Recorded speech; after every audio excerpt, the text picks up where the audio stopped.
Salamat sa napakagandang tanong.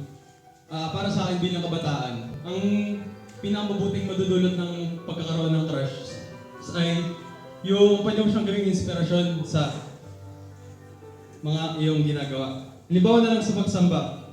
Pag may crush ka, ganadong-ganado ka umattend ng pagsamba. Isa lang yun sa halimbawa. Pag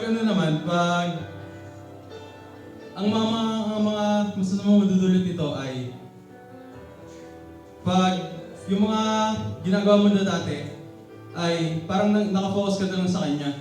Yung hindi na normal yung ginagawa mo. Yung kung may pagkain, bibigyan mo siya, parang sa kanya ka na lang nakafocus.